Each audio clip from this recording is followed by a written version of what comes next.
Nós estamos de volta com você e eu quero estimular você a telefonar lá para a estação do Caminho da Graça, para conversar, para orar, para abrir o coração com aqueles que estão lá, aguardando você, o seu telefonema. Não titubeie, não duvide, pode ser de uma utilidade enorme para você nesta madrugada. Esteja você aqui pertinho em Brasília ou em qualquer lugar do Brasil ou do mundo. Dê uma ligadinha, eles estão lá com o coração completamente aberto para você. E aí, meu amigo Braulio? Caião, eu acho que eu estou no nível da carência de afeto. Há 3 anos me apaixonei do dia para a noite por um rapaz. Saímos algumas vezes, depois descobri que eu o amava muito. E quase um ano depois a gente se desentendeu. Depois disso ele se casou, Caio. Eu fico tentando achar brecha para que um dia ele se separe, para a gente ficar juntos de novo e até mesmo nos casarmos. Tenho 18 anos, eu sei que a minha vida só tá no comecinho, mas eu não consigo amar outra pessoa igual eu amo ele. E o que acontece também é que eu fico tão carente quando todos os outros rapazes que vejo na rua passando, eu fico pensando que eles poderiam, algum deles, ser meu marido. E outro detalhe muito agravante, ele não é cristão, sei que tudo vai contra, mas eu amo ele, me ajuda, Caio. Eu sei que a minha história é longa, mas me ajuda a transmitir isso. Transmita alguma coisa para mim, essas aflições, essas perguntas. Por favor, me ajuda, Caio, tá difícil. Agora, ele se escolheu casar com outra pessoa, ele escolheu casar com outra pessoa. Eu não sei que tipo de alimentação ele fornece a ela, porque às vezes existem homens nesse estado que sabem que marcaram profundamente uma mulher e eles mantêm a mulher naquele estado de escravidão. Ele fez uma outra escolha, casou com uma outra pessoa, mas eventualmente, quem sabe, de vez em quando ele deu um toquinho, ele reacenda a coisa toda e mantém a pessoa nesse estado que a gente não pode definir como sendo de qualquer outra natureza a não ser de escravidão. E é um estado sofrido. É terrível ficar numa situação dessa. Porque ele está casado. Ele escolheu a vida dele.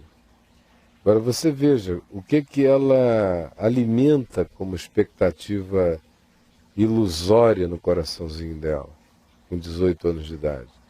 Ela torce para que alguma coisa dê errado, para que ele se separe da mulher, para que eles possam, enfim, ficar juntos. Agora ela está possuída por uma obsessão, que não é amor.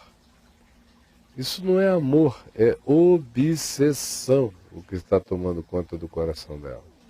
Sim. Às vezes vem misturado com os impactos da sexualidade. Ela devia ser muito nova e pegou um cara que deu uma esfregada diferente e marcou profundamente. É uma pegada É legal. uma pegada legal e essa coisa é viciante. Mistura com o afeto, com a saudade sexual daquele indivíduo no coração da pessoa. E uma menina nova assim pode manter essa ilusão viva por muito tempo na vida dela. Agora, a primeira coisa para a gente se ajudar numa hora dessa é cair na real. É saber que a outra pessoa fez uma escolha, meu Deus. Casou com uma outra pessoa. E ela não tem que ficar torcendo para que esse casamento não dê certo. Enquanto ela alimentar isso dentro dela, ela vai ser escrava desse sentimento para sempre. Ela diz que não consegue amar outra pessoa e nem conseguirá jamais, a menos que ela decida se valorizar. Porque, para mim, é uma coisa quase impensável eu pensar de mim que eu ficaria amando e apaixonado por uma pessoa que decidiu ficar com outra. Para mim não rolaria. Eu poderia ter os sentimentos que eu tivesse antes. Mas se aquela pessoa dissesse, olha, eu vou me casar e escolhesse um casamento, depois de um ano de separação, que foi o interregno que houve entre os bons tempos, eu imagino que isso tenha começado aí com 16 anos, ela novinha, foi ferroada pelo cara de todos os modos possíveis, ficou sexual e psicologicamente profundamente dependente dele. Aí ele vai e escolhe outra pessoa, mas ela não se ama e não se respeita o suficiente para chegar e, pelo amor próprio, libertar-se dele. Porque uma pessoa que tenha amor por si mesma, que é uma recomendação do Evangelho, para eu amar alguém nessa vida, eu preciso antes me amar. E preciso também entender que não existem essas relações mágicas de amor que não sejam recíprocos. Tem gente que mete na cabeça que só vai amar aquele indivíduo até o fim da vida, embora o outro tenha feito as escolhas mais díspares e declaradoras de outra direção, de outro encaminhamento para a vida. Sim. Mas se a pessoa fica fantasiando e mergulha no processo obsessivo e não tem amor próprio, ela é capaz de achar que é uma virtude gostar desse cara, ainda que esse cara não a ame de volta.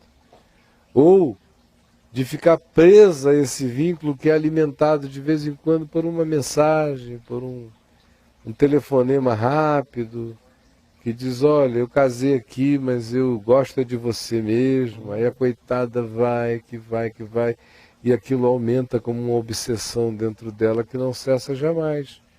Então ela tem que decidir se amar.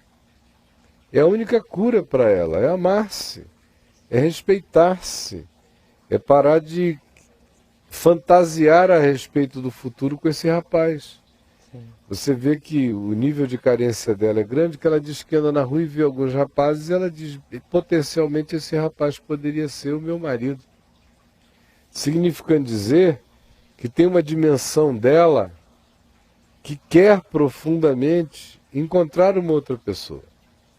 Mas, por outro lado, existe essa dimensão escravizada pela obsessão, pela marca violenta, provavelmente, do sexo com as memórias de uma afetividade apaixonada, que foram muito mais dela do que dele, provavelmente, mas que a fizeram desenvolver essa imagem mítica dessa figura. Na realidade, quando um homem ou uma mulher entram num processo desse, a gente pode dizer que o cara sofre de idolatria afetiva. Idolatria afetiva. A palavra é idolatria. O cara virou um objeto de culto. Virou objeto de concentração obsessiva. Como se separar-se daquele sentimento fosse quase que uma blasfêmia, uma negação a valores essenciais, quase como se fosse negar a Deus, negar a Cristo. Uma pessoa dessa virou o Deus da vida dessa pessoa. E tem gente que se mantém nessa fidelidade suicida a vida inteira. E não há nada de amor nisso, o que há é doença. Porque se ela amasse a si mesma, ela não iria conseguir ficar presa a esse indivíduo que já declarou que escolheu um outro caminho. Como qualquer pessoa que se ame com saúde, não consegue, isso morre na hora. Por mais que eu e a minha mulher que nos amamos, de repente, ou eu ou ela, chegássemos um para o outro e disséssemos, olha, eu não quero mais continuar com você, porque eu me envolvi, eu me apaixonei por uma outra pessoa e vou casar com ela, e casasse, por mais que esse amor que eu tenho aqui no meu coração tenha essa profundidade toda que tem, ele iria deixar de existir desse modo na mesma hora dentro de mim. Ele se tornaria num amor que sempre estaria disponível para ajudá-la, em qualquer carência dela, porque ninguém desama a quem um dia de fato amou. Mas amor com dependência e desejo conjugal e obsessão conjugal morreria dentro de mim pela escolha que ela fez. Agora, isso é possível em corações que têm um mínimo de saúde humana, que não parece ser o caso dela. Ela concentrou o culto dela nesse homem, nesse rapaz. Ela sofre de idolatria afetiva. Ela tem que levar isso para diante de Deus e matar esse Isaac no Monte Moriá mesmo, sem pena. E sem achar que está sendo infiel para consigo mesma, porque ela não está. Ela está acorrentada, escravizada e ajoelhada num altar de afetividade idolátrica. Ela tem um objeto de culto.